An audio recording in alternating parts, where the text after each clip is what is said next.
জুমার দিন এমন একটা দিন, এই দিনটি হচ্ছে আমাদের সাধারণ মুসলমানদের জন্য মোবাইলের চার্জ দেওয়ার মতো। আমরা যখন একটা অ্যান্ড্রয়েড মোবাইল সারাটা দিন ব্যবহার করি, ব্যবহার করার পরে আমাদের চার্জগুলো কমে যায়। কমে গেলে আমরা কি করি? সন্ধ্যার সময় রাত্রে চার্জ দিয়ে রাখি, পরের দিন আবার সেই মোবাইলটাকে আমরা ব্যবহার করি। তেমনিভাবে 6টা দিন পর্যন্ত আমরা যারা সাধারণ মুসলমান রয়েছি আমাদের চার্জগুলো কমে যায়। জুমাবারে আমাদের ওলামায়ে কেরাম, খোতাবায়ে জাম, মসজিদের খতিবগণ আমাদেরকে চার্জ দেন। ওই চার্জ নিয়ে আমরা আবার 6টা দিন চলি। এক্ষেত্রে বিশেষ করে আমি যে বিষয়টাকে মনে রাখি সেই বিষয়টি হচ্ছে যে খতিব সাহেব, আপনি যেটা বলছেন সেটা কি আপনি নিজে আমল করেন? আল্লাহ তাআলা বলছেন, আতা'মুরুনান নাসা বিল বিররি ওয়া তানসাউনা আনফুসাকুম। তোমরা কি মানুষদেরকে উপদেশ দিচ্ছ, এমন উপদেশ যেটা তোমরা নিজেরাই আমল করো না, তোমরাই ভুলে গেছো, ভুলে রয়েছো, এমন উপদেশ মানুষদেরকে দাও। এই আয়াতটাকে আমি সামনে রাখি, আরেকটা আয়াতও সামনে রাখি, ইয়া আইয়ুহাল্লাযীনা আমানু লিমা তাকুলুনা মা লা তাফআলুন কাবুরা মাকতান ইনদাল্লাহি আন তাকুলু মা লা তাফআলুন। আরেকটা জায়গার মধ্যে আল্লাহ রাব্বুল আলামিন বলছেন, ইয়া আইয়ুহাল্লাযীনা আমানু, ওহে যারা ঈমান এনেছো, লিমা তাকুলুনা মা লা তাফআলুন, যেটা তোমরা নিজেরাই আমল করো না, কেন মানুষদেরকে বলছো? তুমি কেন মানুষদেরকে উপদেশ দিচ্ছ যেটা তুমি নিজেই আমল করো না?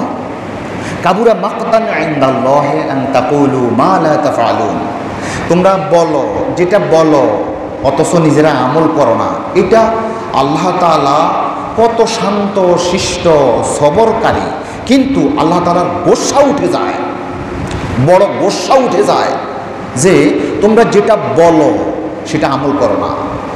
এই জিনিসটা তোমরা আমল না করে আরেকজনকে বলো, যখন এটা বলো আমি রহমানুর রহিমের ক্রোধ উঠে যায়, গোসা উঠে যায়।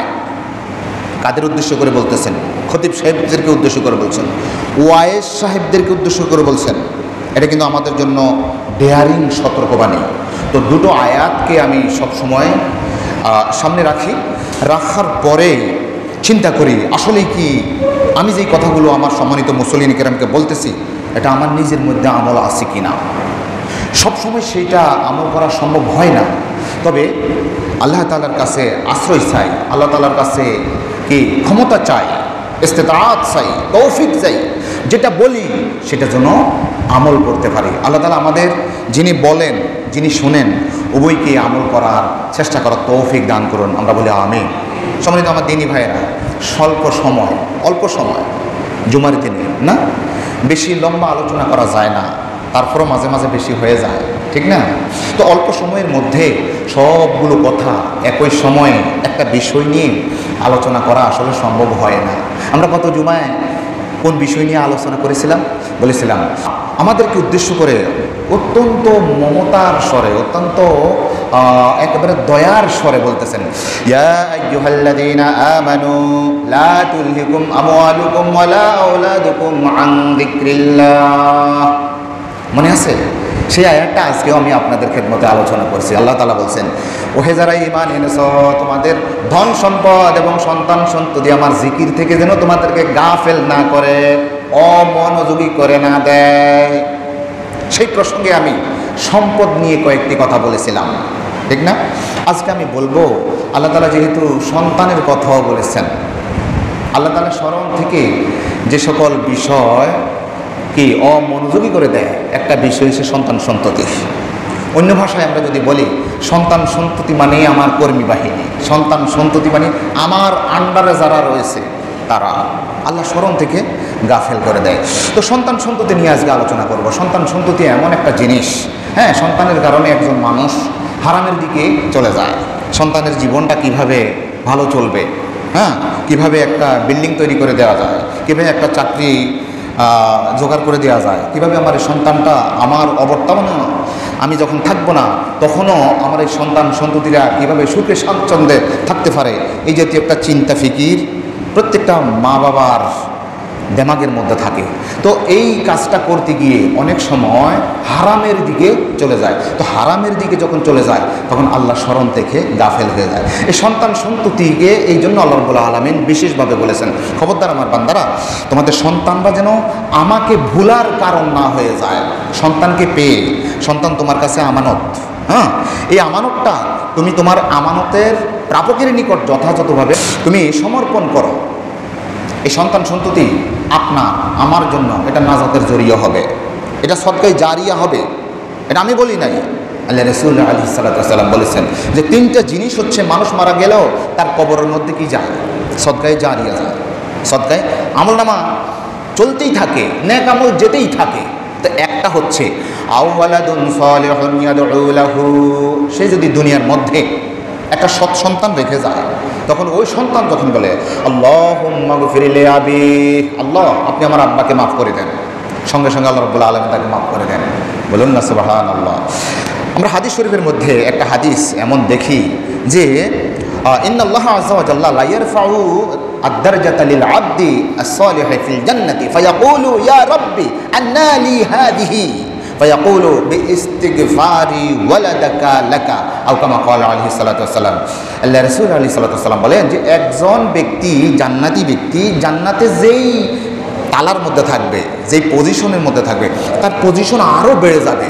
তখন ওই ব্যক্তি বলবে আল্লাহ আমি তো এমন কোনো আমল করি নাই যার কারণে আমার এই জান্নাতের দরজাটা আরও বুলন্দ হয়ে যাবে, এমন কোনো আমল তো আমি এখন তো করতেছি না। তখন আল্লাহর পক্ষ থেকে বলা হবে, এই বান্দা তুমি দুনিয়াতে তোমার একজন সন্তান রেখে এসেছ, তোমার নেককার সন্তান রেখে এসেছ, সে তোমার জন্য ইস্তেগফার করেছে, তোমার জন্য ইস্তেগফার করেছে। সেই ইস্তেগফারের কারণে, তোমার জন্য দোয়া করার কারণে এখন তোমার দরজাটা বুলন্দ হয়ে যাচ্ছে। সুবহানাল্লাহি ওয়া বিহামদিহি।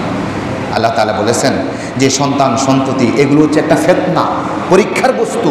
আপনি যত আনন্দের মনে করতেছেন আপনার সন্তান আছে, আরে একটা ছেলে নাই, ছেলের জন্য কত কিছু, একটা মেয়ে নাই, এই মেয়ের জন্য কত কিছু আমরা করি। কেমন ফকির, খোনার, বৌদ্ধ, মাজারে, ডাক্তারে, খোনারে, কত রকমের আমরা চেষ্টা করি।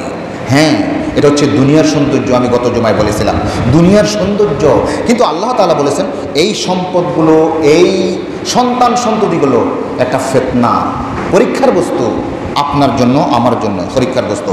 ওয়ালামু আন্নামা আমওয়ালুকুম ওয়া আওলাদুকুম ফিতনা, তোমরা জেনে রাখো। তাদেরকে বলা হচ্ছে, আমাদেরকে বলা হচ্ছে, এ আমার বান্দারা জেনে রাখো তোমাদের জন্য ধন সম্পদ এবং সন্তান সন্ততি তোমাদের জন্য ফিতনা। ফিতনা মানে পরীক্ষার বস্তু। আরেকটা আয়াতের মধ্যে আল্লাহ রাব্বুল আলামিন তো বলেছেন শত্রু। আপনার সন্তান আমার সন্তান, আল্লাহ তাআলা বলছেন তোমার শত্রু। এটা একটা কেমন কথা? আপনার জন্য আমার জন্য, আমার সন্তান আমার জীবনের জন্য একটা পুঁজি, একটা সৌন্দর্যের জিনিস, আল্লাহ তাআলা বলছেন এটা তোমার শত্রু। ইয়া আইয়ুহাল্লাযীনা আমানু ইন্না মিন আজওয়াজিকুম ওয়া আওলাদিকুম আদুওয়াল লাকুম ফাহযারুহুম। সূরা তাগাবুন 14 নং আয়াতের মধ্যে আল্লাহ তাআলা বলছেন ইয়া আইয়ুহাল্লাযীনা আমানু, এখানেও আমাদেরকে উদ্দেশ্য করে বলছেন ওহে যারা ঈমান এনেছো, ওহে ঈমানদাররা, ইন্না মিন আজওয়াজিকুম ওয়া আওলাদিকুম ফিতনা, তোমাদের স্ত্রীদের মধ্য থেকে, তোমাদের সন্তান সন্ততিদের মধ্য থেকে রয়েছে তোমাদের শত্রু। আদুওয়াল লাকুম ফাহযারুহুম, তোমরা তাদের ব্যাপারে সতর্ক থাকো। সন্তান সন্ততি স্ত্রী পরিবার থেকেও সতর্ক থাকো, কেননা ওদের মধ্যেও কিছু তোমাদের শত্রু আছে। শত্রু কি? যদি আমরা আমাদের স্ত্রীদেরকে, আমাদের সন্তানদেরকে সেইভাবে যদি গড়ে না তুলতে পারি তাহলে আমাদের জন্য শত্রু। আর যদি আমাদের এই সন্তানগুলোকে যদি আমরা সেভাবে গড়ে তুলতে পারি তাহলে তারা আমাদের জন্য একটা নেকের কারণ হয়ে যাবে, আমাদের ক্ষমার কারণ হয়ে যাবে। এই সন্তান সন্ততিরাই আমাদেরকে বলবেন, এমন একটা সময় আসবে বলবেন আল্লাহ আল্লাহ আমি তো এখন জাহান্নামের মধ্যে যাচ্ছি, হ্যাঁ আমার আগে আমার আব্বা এসেছিল, আমার আব্বা যদি আমার এই সকল বিষয় থেকে, যেই কারণে আমি এখন জাহান্নামের মধ্যে এসেছি, যদি আমার সেই আব্বা আমাকে যদি ডাক দিত, আমাকে যদি বাধা দিত, তাহলে আমি নিশ্চয় মানতাম। আমার আব্বা কোনোদিন আমাকে বাঁচাই নেই, আমাকে সতর্ক করে নেই। এখন আমার আব্বাকে প্রথমে দেন, শুধু প্রথমে না, আমার আব্বাকে ডবল শাস্তি দেন। একটা আয়াতের মধ্যে আছে, আমার আব্বাকে ডবল শাস্তি দেন, তারপরে আমাকেও দিন। আল্লাহ রাব্বুল আলামিন বলবেন, আরে কি বলছো, তুমি তোমার আব্বার জন্য বলবে ডবল শাস্তি দেওয়ার জন্য, তোমার সন্তানরা তোমাদের জন্য বলবে ডবল শাস্তি দেওয়ার জন্য। লিকুল্লিন দিআফুন ওয়ালাকিন লা তা'লামুন। আয়াতটা হচ্ছে এই সূরা আরাফের 38 নং আয়াত। ক্বালা দুখুলু ফি উমামিন ক্বাদ খালাত মিন ক্বাবলিকুম মিনাল জিন্নি ওয়াল ইনসি ফিন-নার كلما دخلت أمة لعنت أختها حتى إذا اداركوا فيها جميعا قالت أخراهم لأولاهم ربنا هؤلاء أضلونا فآتهم عذابا ضعفا من النار قال لكل ضعف ولكن لا تعلمون। যখন সবাই, প্রত্যেক জাতি, প্রত্যেক গোত্র জাহান্নামের মধ্যে প্রবেশ করবে, কুল্লামা দাখালাত উম্মাতুন লাআনাত উখতাহা, যখন এক দল জাহান্নামের মধ্যে প্রবেশ করবে, তখন জাহান্নামী আরও যারা আগেই সেখানে উপস্থিত হয়ে আছে তারা বলবে, আল্লাহ লানত তোদের উপর পড়ুক, তোরাও আসছিস নি, তোরাও সেই জাহান্নামের মধ্যে আসছ। লাআনাত উখতাহা হাত্তা ইযা দারাকু ফিহা জামিআ, সবাই একত্রিত হবে। ক্বালাত উখরাহুম লিউলাহুম, যারা পরবর্তীতে জাহান্নামের মধ্যে প্রবেশ করেছে তারা আগেই যারা প্রবেশ করেছিল তাদেরকে উদ্দেশ্য করে বলবে, রব্বানা হাউলাই আদাল্লুনা, আল্লাহ এ আমাদের রব, এরা আমাদেরকে পথহারা করেছিল, পথভ্রষ্ট করেছিল, এরা আমাদেরকে জাহান্নামে আসার কারণ হয়েছিল, তারা আমাদেরকে পথ দেখিয়ে দিয়েছিল, আমরা সেই পথেই হেঁটেছি। এ আমার আব্বা, আমার নেতা, আমার এই দায়িত্বশীল আমাকে এমন একটা পথ দেখাইছিল, আমরা সেই পথে হেঁটেছি, তারাও জাহান্নামে এসেছে, আমরাও জাহান্নামে এসেছি এদের কারণে, নতুবা আমরা জান্নাতে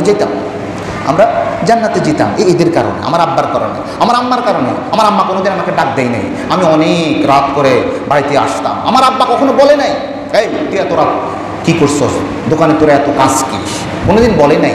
আমি তো বাইরে আমার বন্ধুদের সাথে মদ খেয়েছি, জুয়া খেলেছি, আমি আড্ডা দিয়েছি, আমি জাহান্নামী কাজ করেছি।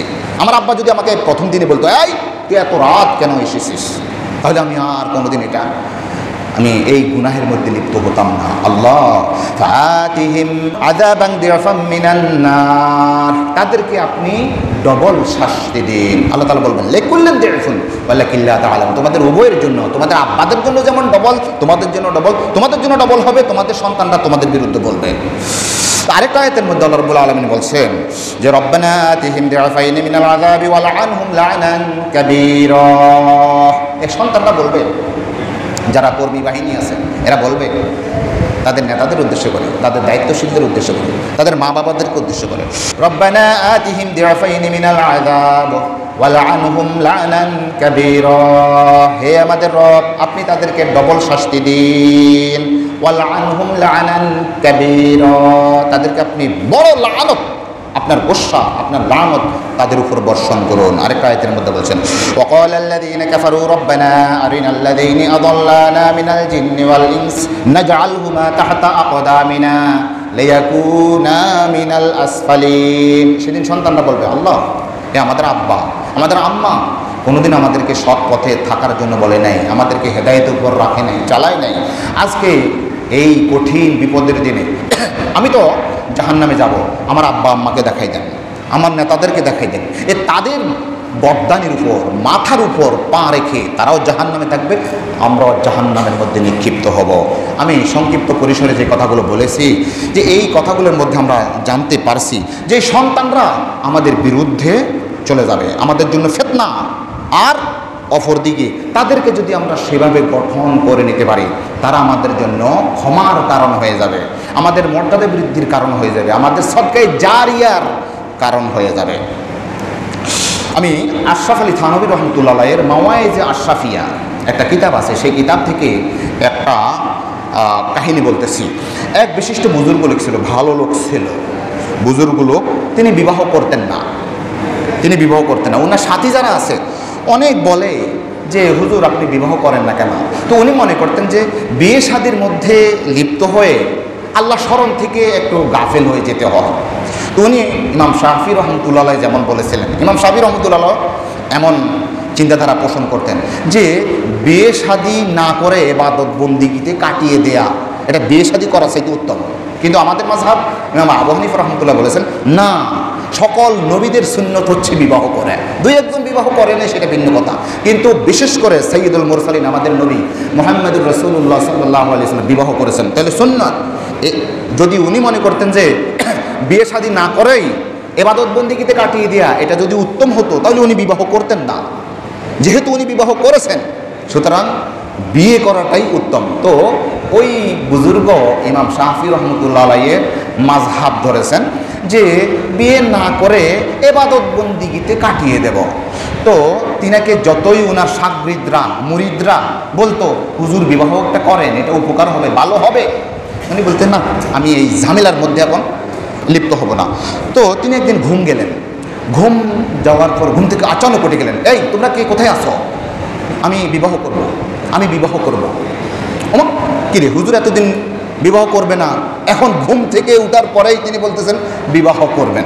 আচ্ছা, এক মুরিদি বললেন যে আমার একটা ষোড়শী মেয়ে আছে, আমি আমার সেই মেয়েকে আপনার সাথে বিবাহ দিলাম। আচ্ছা, বিবাহ হয়ে গেল। তো বছর খানিক, বছর দেড় বছর পরে ওনার একটা সন্তান হলো। সন্তান হওয়ার পর ওই সন্তানটা মারা গেল। মারা যাওয়ার পরে তিনি বললেন আলহামদুলিল্লাহ, আমি এবারে মুক্তি পেতে পারি। তখন ওনার যেই মুরিদরা রয়েছে, আমি আশরাফ আলী থানভী রহমতুল্লাহ আলাইহির কিতাব থেকে বলছি, ওনার যে সঙ্গীরা রয়েছে, মুরিদরা রয়েছে, মুরিদরা বলল হুজুর ব্যাপার তো বুঝলাম না, আমরা এতদিন পর্যন্ত আপনাকে বলতাম যে হুজুর বিবাহ করেন, বিবাহ করেন, আপনি কোনো বিবাহ করতেন না। একদিন ঘুম থেকে উঠলেন, উঠার পরে বললেন যে বিবাহ করব, বিবাহ করব। বিবাহ করার পর একটা সন্তান হলো, সন্তান হওয়ার পর সে মারা গেল। মারা যাওয়ার পর আপনি বলতেছেন আলহামদুলিল্লাহ, আমার মনের ইচ্ছা পূরণ হয়েছে, আমি এবার নাজাত পেতে পারি। তো এটা কারণ কি আপনি আমাদেরকে বলতে হবে। তো তিনি বললেন যে আমার যেই মেন্টালিটি ছিল, আমার যে দৃষ্টিভঙ্গি ছিল, আমি বিবাহ করব না, এইভাবেই থাকলাম। তো আমি একদিন স্বপ্নের মধ্যে দেখলাম যে সবাই জান্নাতে চলে যাচ্ছে, জান্নাতে চলে যাচ্ছে, একটা ফলসিরাত আছে, ফলসিরাত কায়েম হয়েছে। তো কিছু কিছু ভাইকে দেখলাম যে তারা ফলসিরাতের গোড়ায় এসে আটকা পড়ে গেছে। হঠাৎ করে দেখলাম কিছু ছোট ছোট বাচ্চারা ওই ব্যক্তিকে সং করে নিয়ে গেলেন, উনি সাঁ করে ফলসিরাত পার হয়ে গেলেন। তো আমিও দেখলাম যে ফলসিরাতের গোড়ায় এসে আমিও যেতে পারতেছি না, আমি আটকা পড়ে গেছি। তো আমি বললাম যে কেন আমাকে নেওয়া হচ্ছে না কেন, আমাকে নেওয়া হচ্ছে না কেন? তখন বলা হলো ওগুলো তো ওদের সন্তান, তোমার তো কোনো সন্তানই নেই, তুমি তো বিবাহ করো নাই। যদি তোমার এই জাতীয় একটা সন্তান থাকতো তাহলে তো সে তোমাকে এখানে এই কঠিন বিপদের মধ্যে থেকে তোমাকে উত্তরণ করতে পারতো। তখন আমি এটা দেখে হঠাৎ করে আমার চোখ ভেঙে গেল। তখন বললাম যে না, আমার একটা সন্তান দরকার, আমি সেই জাহান্নাম থেকে মুক্তির জন্য আমার সন্তান দরকার। আমরা তো মনে করি যে আমরা বার্ধক্য অবস্থায় আমাদের সন্তানরা আমাদেরকে লালন পালন করবে, এই নিয়তেই আমরা সাধারণত আমাদের সন্তান সন্ততি হয়। কিন্তু ওই বুজুর্গ বলছেন যে আমি বিবাহ করেছি, আমি যেন আখিরাতের ময়দানে সেই ফলসিরাত পার হওয়ার সময় যেন আমি ধরা না খেয়ে যাই, এই জাতীয় আমি যেন উতরিয়ে যাই, উত্তরণ পেতে পারি, এই জন্য আমি বিবাহ করেছি। বিবাহ করার পর আমার একটা সন্তান হলো। সন্তান মারা যাওয়ার পরে যেই সন্তানটা মরে গিয়েছে, এখন আমি বলেছি আলহামদুলিল্লাহ, আমি এবার নাজাত পেতে পারি, সেই কঠিন বিপদ থেকে আমি নাজাত পেতে পারি। এই জন্য আমাদের সন্তানগুলো আমাদের নাজাতের জরিয়া, আবার আমাদের এই সন্তানগুলোই আমাদের বিরুদ্ধে ফিতনা হিসাবে দাঁড়াবে। আমাদের সন্তানগুলো, আমাদের অনেক পিতামাতার এই জাতীয় একটা অভিযোগ যে আমাদের সন্তানরা আমাদের কথা শোনে না। কি অনেক পরিবার থেকে এই অভিযোগ আছে না? আমি এই গত সপ্তাহে দেখেছি একটা ফ্যামিলির মা এবং বাবা তার সন্তানকে, মদ্যপী সন্তানকে নিজ হাতে হত্যা করে থানার মধ্যে আত্মসমর্পণ করেছে। কে কে দেখেছেন এই ভিডিওটা? কেউ দেখেন নাই? এই গত সপ্তাহে সন্তানের মাকে সন্তান মারতেছে, বাবা আর সহ্য করতে পারেন নাই, হাতের কাছে একটা কি ছিল, একটা মুগুরের মতো কিছু ছিল, একটা বাড়ি দিছে, সে মারা গেছে। মারা যাওয়ার পরে এই মা এবং বাবা উভয় এসে থানায় আত্মসমর্পণ করেছে যে আমরা নিজ হাতে আমাদের সন্তানকে হত্যা করেছি। কেননা আমাদের এই সন্তানের কারণে সারাটা দিন, সারাটা বছর আমাদেরকে পেরেশানির মধ্যে, চিন্তার মধ্যে থাকতে হতো, কখন আমার উপর আক্রমণ করে বসে, কখন আমার উপর আক্রমণ করে বসে। এই জাতীয় সন্তানও তো আমাদের রয়েছে, ঠিক না? আমরা এখন কি করি? আমরা অভিযোগ দিই আমাদের সন্তানরা আমাদের কথা শোনে না। যদি না শোনে তাহলে এটাও আল্লাহর স্মরণ থেকে গাফিল হওয়ার একটা মাধ্যম। আমি কয়েকটা কথা বলবো যে আমাদের সন্তানগুলো কিভাবে আমাদের কথা শুনতে পারে। সর্বপ্রথম আপনাকে আমাকে আমি আর আপনি যারা পিতা রয়েছি আমাদের সন্তানদেরকে আমরা কি মনে করতে হবে? এটা আমানত মনে করতে হবে। কতজনে মনে করি যে আমাদের সন্তানগুলো আমাদের কাছে আমানত, জবাবদিহি করতে হবে? কতজনের এই মেন্টালিটি আছে, এই দৃষ্টিভঙ্গি আছে, এই মেজাজ আছে যে আমার এই সন্তানটা আমার জন্য আমানত, এর ব্যাপারে যদি কোনো রকম উল্টাপাল্টা করি তাহলে খেয়ানত হবে, সেই খেয়ানত হলে আমার দুনিয়া এবং আখিরাত বরবাদির কারণ হবে। কতজনে মনে করি? 1 নম্বর মনে করতে হবে কি আমার এই সন্তানটা আমার জন্য আমানত। 2 নম্বর একজন সন্তানের নেককার, ভালো, সচ্চরিত্রবান পিতা মাতা পাওয়া। আপনি তো মনে করেছেন আপনার সন্তান আপনার কথা শুনবে, কিন্তু সর্বপ্রথম একটা সন্তানের এটাও একটা অধিকার যে আমার মা বাবা, একটা মা বাবা, ভালো মা বাবা পাওয়া, এটা সন্তানের একটা কি, এটা অধিকার। আবুল আসওয়াদ আদ-দুয়াইলি তিনি তার সন্তানদেরকে একদিন উপদেশ দিয়ে বললেন যে আহসানতু ইলাইকুম সিগারান ওয়া কিবারান। তিনি তার সন্তানদেরকে বলতেছেন, এই বাবারা, আমি তোমাদেরকে ছোট এবং বড় উভয় অবস্থায় তোমাদের প্রতি আমি এহসান করেছি। ওয়া ক্বাবলা আন তুলাদু, তোমাদের জন্মের পূর্বেও তোমাদের উপরে এহসান করেছি। খুব খেয়াল করেন, তোমাদের জন্মের পূর্বেও তোমাদের প্রতি আমি এহসান করেছি, ভালো ব্যবহার করেছি। ক্বালু ওয়া কাইফা আহসানতা ইলাইনা ক্বাবলা আন নুলাদু। তখন সন্তানরা বলল, আব্বুজান, আমরা জন্মগ্রহণ করি নাই, এর পূর্বেই আপনি আমাদের প্রতি কীভাবে এহসান করেছেন? বুঝলাম না তো, আমরা জন্মগ্রহণই করি নাই, আপনি কিভাবে আমাদেরকে এহসান করেছেন, আমাদের সাথে ভালো আচরণ করেছেন? বুঝলাম না। তখন তিনি বললেন, কলা ইখতারতু লাকুম মিনাল উম্মি মান লা তাসুব্বুনা বিহা। আমি তোমাদের জন্য এমন একটা মা নির্বাচন করেছি যে মায়ের সম্পর্কে তোমাদের কোনো বিতর্ক নাই, তোমাদের কোনো অভিযোগ নাই। একটা সৎ চরিত্রবর্তী একটা মা তোমাদের জন্য আমি কি করেছি, আমি নির্বাচন করেছি। এটা হচ্ছে তোমাদের জন্মের পূর্বেই তোমাদের উপর এহসান করা। বলেন না সুবহানাল্লাহ। আমরা আমাদের সন্তান জন্মের পূর্বেই আমাদের সন্তানদের উপর এই এহসান করি না। আমরা তো চাই যে মেয়েটা সবচাইতে বেশি সুন্দরী, হ্যাঁ যে মেয়েটা সবচাইতে, এটা চরিত্রের দিকে এখন আর তাকানো হয় না। আগে মুরব্বীরা যখন মেয়েদেরকে দেখতে চাইতো তখন জিজ্ঞাসা করতো যে মা সূরা ইয়াসিন পারোনি, আয়াতুল কুরসিটা বলো, দিনে রাতে কয় ওয়াক্ত ফরজ নামাজ, কি ঠিক না? তারপরে তায়াম্মুমে কয় ফরজ, গোসলে কয় ফরজ, ওযুতে কয় ফরজ, নামাজ কয় ওয়াক্ত, নামাজ রোজা করো কি না, কোরআন তেলাওয়াত করতে পারো কি না, এগুলো জিজ্ঞেস করতো। এখন আর এগুলো উঠে গেছে। এখন আছে যে মেয়েটা সুন্দরী আছে কিনা, লম্বা আছে কিনা, শিক্ষিতা আছে কিনা, কলেজে পড়ে কিনা, আর এর বাবা আছে কিনা, ভাই আছে কিনা।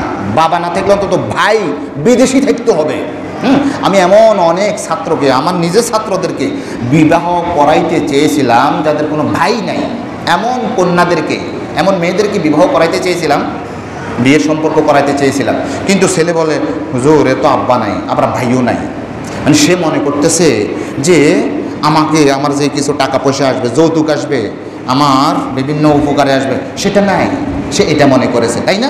তো আমাদের মুরব্বীরাও এমন জায়গায় বিবাহ করায়, বাপ আছে কিনা, বাপ না থাকুক, এই মেয়েটার ভাইরা অর্থশালী আছে কিনা, ইটালিয়ান কিনা, পাওয়া যাবে কিনা, ঠিক না, হুন্ডা নেওয়া যাবে কিনা, এই জাতীয় আমরা চেষ্টা করি।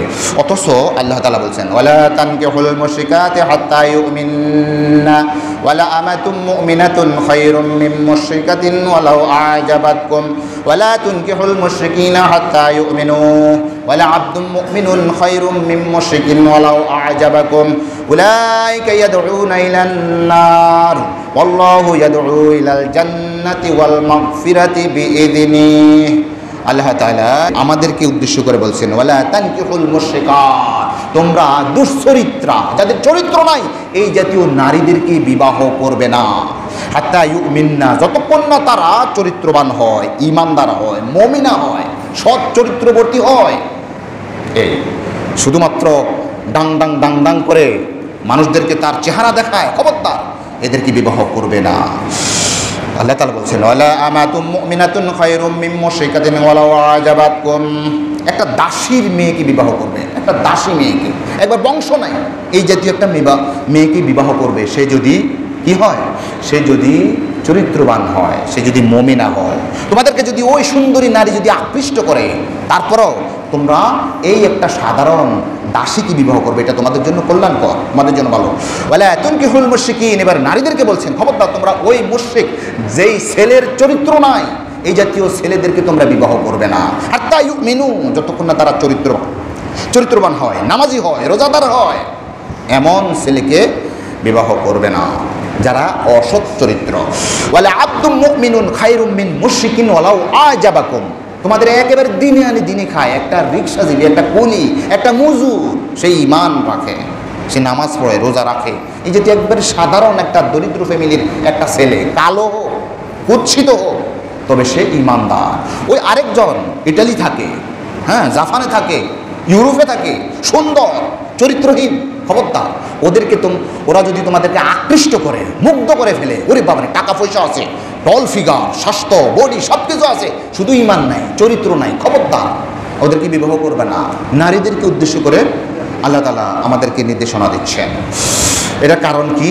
আল্লাহ তাআলা বলছেন উলাইকা ইয়াদউনা ইলান নার ওয়াল্লাহু ইয়াদউ ইলাল জান্নাতি ওয়াল মাগফিরাতি বিইذনিহি। শোনো, তোমাদেরকে চির দুঃখের জাহান্নামের দিকে ওই সকল মুশরিক অসৎ চরিত্রের নারী এবং পুরুষ তোমাদেরকে জাহান্নামের দিকে নিয়ে যাবে। আর ওয়াল্লাহু ইয়াদউ ইলাল জান্নাতি ওয়াল মাগফিরা, আল্লাহ তাআলা তোমাদেরকে ক্ষমা এবং জান্নাতের দিকে আহ্বান করতেছে। খবরদার তোমরা এই অসৎ চরিত্রদেরকে বিবাহ করো না। আমাদের সন্তানদেরকে আমরা যারা বিবাহ করি, আমরা কীভাবে বিবাহ করি? তাহলে আমাদের সন্তানগুলো কেমন হবে? ওই সন্তানগুলো এমন হবে, আমাদের যখন বড় হবে, ওই সন্তানগুলো যখন বড় হবে, আমাদের এই দুনিয়ার মধ্যেই লজ্জার একটা কারণ হবে। আল্লাহ তাআলা বলছেন ইয়া আইয়ুহাল্লাযীনা আমানু লা তুলহিকুম আমওয়ালুকুম ওয়ালা আওলাদুকুম আন যিকরিল্লাহ। হে ঈমানদারগণ, তোমাদের ধন সম্পদ এবং তোমাদের সন্তান সন্ততি আমার স্মরণ থেকে যেন তোমাদেরকে গাফেল না করতে পারে। 2 নম্বর হচ্ছে আমাদের সন্তানদের জন্য দোয়া করা। আমরা কয়জন আমাদের সন্তানদের জন্য দোয়া করেছি বলেন? কয়েকজনের জন্য দোয়া করেছি? একজন পিতার, যে পিতা এবং মাতা যে দোয়া করে, সেই দোয়াটা সন্তানদের জন্য একবারেই কবুল হয়ই হয়। আল্লাহ রাসূল বলছেন সালাসু দাওয়াতিন মুস্তাজাবাতুন লা শাক্কা ফিহি। 3টা দোয়া একবারে নির্ঘাত কবুল হয়, এটার মধ্যে কোনো সন্দেহ নাই। 1 নম্বর হচ্ছে দাওয়াতুল ওয়ালিদি, একটা পিতা মাতা তার সন্তানের জন্য দোয়া করবে, এটা কবুল হবেই হবে। ও দাওয়াতুল মুসাফির, মুসাফির অবস্থায় যদি দোয়া করে তখন এই দোয়া কবুল হবেই হবে। ও দাওয়াতুল মাজলুম, মাজলুম অবস্থায়, অত্যাচারিত অবস্থায়, হ্যাঁ, অত্যাচারিত অবস্থায় যিনি দোয়া করে, আল্লাহ এই দলের অত্যাচার থেকে আমাদেরকে বাঁচান, আল্লাহ তাআলা একদিন না একদিন দোয়া কবুল করে। আপনারা একবার আপনাদের চাক্ষুষ প্রমাণ আছে, আল্লাহ এই জাতি থেকে, এই দল থেকে, এই শাসন ব্যবস্থা থেকে আপনি আমাদেরকে নাজাত দেন। আল্লাহ নাজাত দিয়েছে, হয়তো একটু দেরি হয়েছে আর কি। তো এই জন্য জালিমদেরও অধঃপতন অবশ্যই অবশ্যই হবে, আর মাজলুমের দোয়া আল্লাহ তাআলা কবুল করেন। আল্লাহ তাআলা বলছেন ওহে যারা আমার প্রতি ঈমান এনেছো, ওহে ঈমানদারগণ, তোমাদের সম্পদ এবং সন্তান সন্ততি আমার স্মরণ থেকে, আমার জিকির থেকে, আমার নামাজ থেকে, আমার রোজা থেকে, আমার যাকাত দেয়া থেকে, আমার ইবাদত বন্দেগী থেকে, আমার আনুগত্য থেকে তোমাদের এই সন্তানগুলো যেন তোমাদেরকে বিমুখ না করতে পারে, অমনোযোগী করতে না পারে, ভুলাইয়া যেন না দিতে পারে। আল্লাহ আপনি আমাদেরকে যে সন্তান দিয়েছেন, আমাদের চোখের পুতুল, এই সন্তানগুলো যেন তাদের সাথেই আমরা জান্নাতে যেতে পারি, দুনিয়ার মধ্যে শান্তি, আখিরাতের মধ্যে যেন আমরা সবাই মিলে মুক্তি পেতে পারি, সেই তৌফিক আমাদেরকে দান করুন, আমিন। আসসালামু আলাইকুম।